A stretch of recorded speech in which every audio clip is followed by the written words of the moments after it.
What is up, Kaiju Seekers? Welcome to another edition of the Kaijunaut Collector's Log.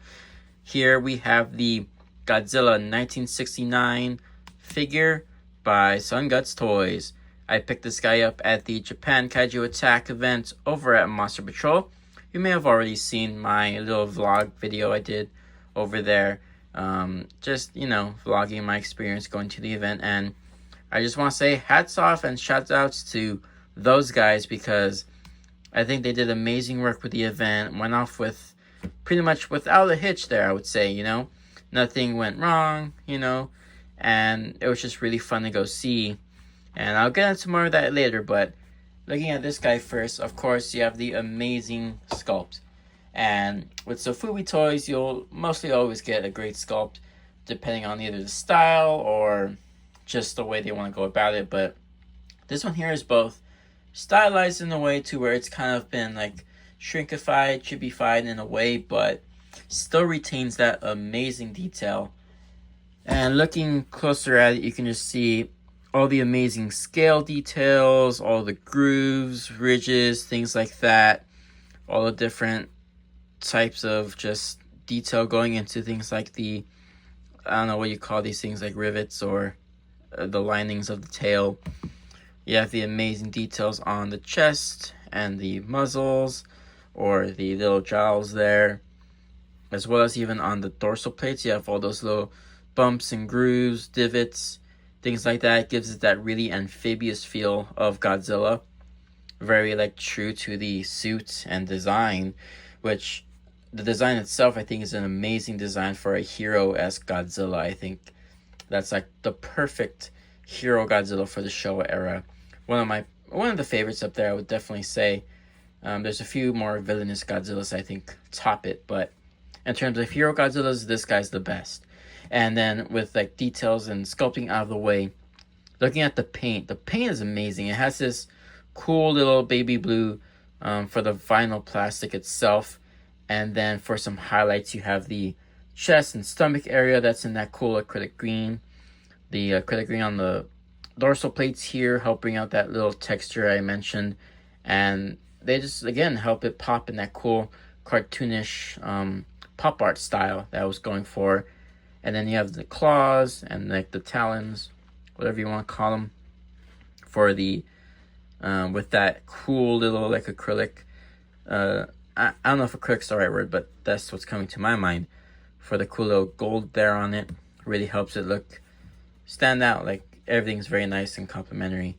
And then you have the cool eyes, which are nicely painted. No Google eyes going on there. So he's looking nice and straight. And then you have the teeth, which are all individually painted as well, which is really cool. Even on American figures and things like that, you don't really get that cool painting detail with some of them, or even some of the higher end figures like Haya, SH, Monsterites. It's really mixed bag with how well they paint teeth, but here on a nice simple figure, they're able to do it pretty well. And then of course with paint out of the way, we got that taken care of and shown. Just have a cool look at the figure again, because they pulled off really well. Sunguts Toys, just amazing. And as you can see from the vlog and images that may pop up on screen, they did a lot of the Destroy All Monsters line monsters pretty well. One of the ones that I wish I could have grabbed was the Manda and Varen set, and it was just really cool. But speaking to that, these guys are surprisingly affordable, because with Sofubi it can be a little scary if you want to get into the hobby. There's tons of videos going over the different reasons why the price may be so up, whether it's limited release or just when it came out, how late it came out versus how vintage it may be. Again, this is a new release coming up from the Sunguts Toys here in the US anyways, for that specific event. And then again, hats off to them, went off really well.